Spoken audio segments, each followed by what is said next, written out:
Egypt کی ایک site پر archaeologist کو 100 سے بھی زیادہ ایسی ممیز ملی جو انسانوں کی نہیں بلکہ کروکوڈائلز کی تھی۔ ان کروکوڈائلز ممیز کے کفن کے اوپر کچھ لکھا ہوا تھا جس کو پڑھنے اور سمجھنے کے بعد ایکسپرٹ حیران و پریشان ہو گئے۔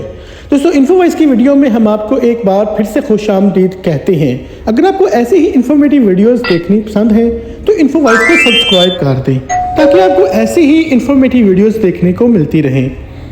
دوستو آج سے ہزاروں سال پہلے ایشین ایجپٹ میں جب لوگ مر جایا کرتے تھے تو ان کو کیمیکل لگا کر پریزرو کر دیا جاتا تھا تاکہ ان کی باڈی وقت کے ساتھ ساتھ خراب نہ ہو۔ پریزرو کرنے کے بعد ممی کو اس کی لیول یا پھر اس کی عہدے کے مطابق ڈیکوریٹ کیا جاتا تھا اور پھر اس کو زمین کے اندر یا پھر کسی ڈوم کے اندر دفن کر دیا جاتا تھا۔ ویسے تو ایجپٹ سے آرکیولوجسٹ کو کئی ممیز مل چکی ہیں، لیکن آج جن 7 ممیز کے بارے میں آپ جانیں گے یہ وہ ممیز تھیں جن کو جب پہلی بار دیکھا گیا تو ایکسپرٹس اور آرکیولوجسٹ کے لیے یقین کرنا بہت مشکل تھا۔ تو آئیے ویڈیو شروع کرتے ہیں۔ نمبر 7 لیڈی رائے۔ ایشین ایجپٹ کی سب سے پرانی ممی میں ایک ایسی عورت کی ممی بھی پائی جاتی ہے جس کو آج لیڈی رائے کا نام دیا گیا ہے۔ آج سے قریب 140 سال پہلے ایجپٹ کے تھیپن ٹاؤن ایریا سے یہ ممی ملی تھی جس نے آرکیولوجسٹ کو حیرت میں ڈال دیا تھا۔ تحقیق سے معلوم پڑا کہ 3500 سال پہلے لیڈی رائے تقریباً 35 سال کی عمر میں مری تھی۔ بظاہر ایسا معلوم ہوتا تھا یہ کوئی اینشین کیون کی نرس یا پھر میڈ ہوا کرتی تھی، لیکن جس چیز نے آرکیولوجسٹ کو چونکا دیا تھا وہ تھے لیڈی رائے کے بال۔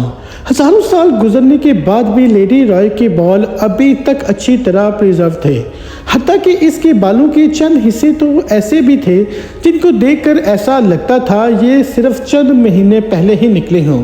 اس قدیم دور میں جس ہیئر سٹائل کے ساتھ لیڈی رائے کو پریزرو کیا گیا تھا وہ ہیئر سٹائل بھی آج تک ایسے ہی سجا ہوا ہے۔ نمبر 6 Ramesses the second. Ramesses the second ancient Egypt کا سب سے مشہور ترین لیڈر تھا۔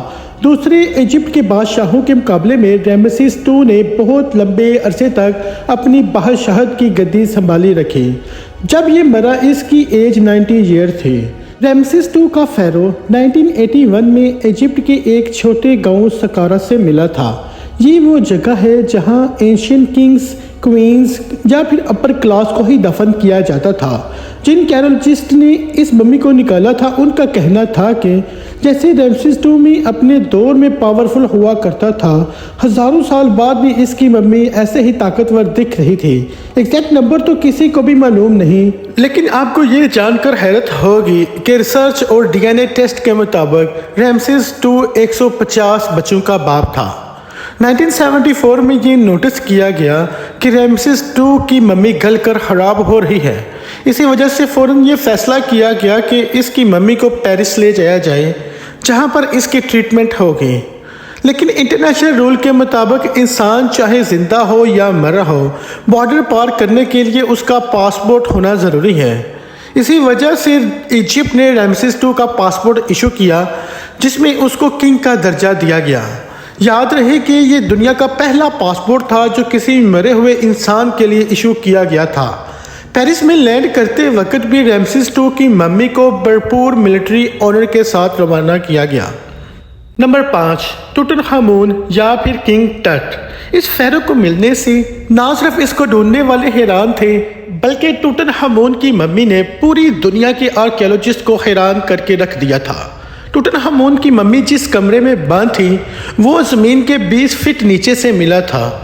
ٹوٹن خامون اینشین ایجپٹ کا سب سے چھوٹا کنگ تھا جس کو صرف 9 سال کی عمر میں ہی اتنی زیادہ پاور مل گئی تھی۔ اس کی ممی 1922 میں کنگز ویلی کے ایک ٹوم سے ملی تھی جہاں ممی کے ساتھ ساتھ بے شمار خزانہ بھی دفن تھا، اور اسی وجہ سے ٹوٹن خامون کی ممی نے پوری دنیا کو حیرت میں ڈال دیا تھا۔ صرف 19 سال کی عمر میں ہی مر جانے والے اس کنگ کی ٹوم کے بارے میں یہ مانا جاتا تھا کہ اس کے اندر ایسی آتمائیں اور بدروحیں موجود ہیں جو اس ممی اور خزانے کو بچا رہی ہیں۔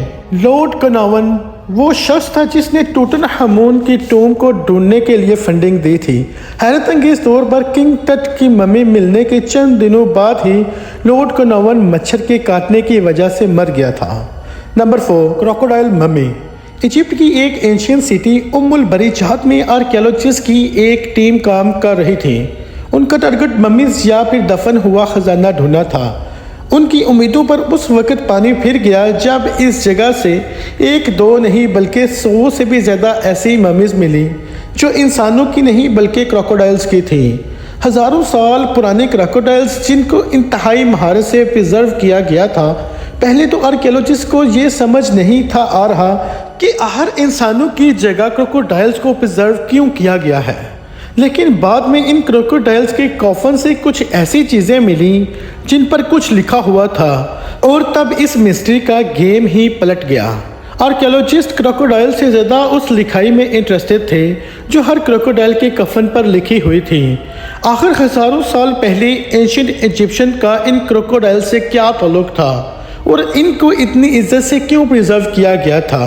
इन सवालों के जवाब इसी राइटिंग में थे जो क्रोकोडाइल के कफन पर लिखी गई थी। रिसर्च से ये मालूम पड़ा कि एंशिएंट इजिप्शियन क्रोकोडाइल को खुदा मानते थे क्योंकि उनके लिए क्रोकोडाइल ताकत का सिंबल हुआ करता था। उस कदीम दौर में एंशिएंट इजिप्शियन ऐसे पुतले भी बनाते थे जिनका सर क्रोकोडाइल जैसा होता है और नीचे का हिस्सा इंसानों जैसा। नंबर 3 कैज़ेल ममीज। सिर्फ क्रोकोडाइल ही वो जानवर नहीं थे जिनकी मम्मी इजिप्ट से मिली थी, बल्कि आर्कियोलॉजिस्ट को कई हिरणों की मम्मीज भी मिल चुकी हैं। ये जो हिरनी की मम्मी आप देख रहे हैं ये आज से तकरीबन 3000 साल पहले मरी थी और ऐसा मालूम होता है कि ये किसी क्वीन की पालतू हिरनी थी। जब आर्कियोलॉजिस्ट को खुदाई के दौरान ये हिरनी मिली वो ये देखकर हैरान रह गए कि किंग और क्वीन के साथ साथ हिरनी को भी इंतहाई शाही अंदाज में प्रिजर्व करके दफन किया गया है। यानी जो तरीका किंग और क्वीन को प्रिजर्व करने में इस्तेमाल किया गया था इस हिरनी को भी उसी शान और शौकत के साथ प्रिजर्व किया गया और शाही कफन में डाला गया था। Number 2 mud mummy. इजिप्शियन इंसानों की बॉडी को प्रिजर्व करने के लिए एक खास प्लांट से निकलने वाले केमिकल का इस्तेमाल करते थे जिसको रेजन भी कहा जाता है। ये केमिकल बहुत महंगा होता था, इसी वजह से सिर्फ अमीर लोग ही इसको अफोर्ड कर सकते थे। आर्कियोलॉजिस्ट को जितनी भी मम्मीज मिली थी उसके ऊपर रेजन लगा होता था ताकि बॉडी वक्त के साथ ख़राब ना हो। लेकिन ऑस्ट्रेलियन आर्कियोलॉजिस्ट तब हैरान हो गए जब उन्होंने एक ऐसी मम्मी तलाश की जो रेजन नहीं बल्कि मिट्टी से कवर की गई थी। ये मम्मी एक औरत की थी जो लगभग 25 साल की उम्र में मरी थी, लेकिन इसके कफन के ऊपर मिट्टी के अलावा कुछ और भी था जिसने आर्कियोलॉजिस्ट को तफ्शीश में डाल दिया। लैब टेस्ट से ये मालूम हुआ कि ये मम्मी तो 3000 साल पुरानी थी, लेकिन इसके इर्द गिर्द जो मिट्टी लगाई गई थी वो इसके मरने के काफ़ी सालों बाद लगाई गई थी। रिसर्च के बाद ये समझा गया कि ये मम्मी किसी गरीब घर की औरत की थी जो रेजन अफोर्ड नहीं कर सकते थे, इसलिए इसको मिट्टी से प्रिजर्व किया गया था। लेकिन इसके मरने के काफ़ी सालों बाद इसके ऊपर मिट्टी क्यों लगाई गई ये अभी तक आर्कियोलॉजिस्ट के लिए एक सवालिया निशान है। Number 1 mummy with tattoo. जिस्म के ऊपर टैटू बनाना आजकल के मॉडर्न दौर का फैशन समझा जाता है, लेकिन कदीम दौर में भी टैटूज की बहुत अहमियत हुआ करती थी।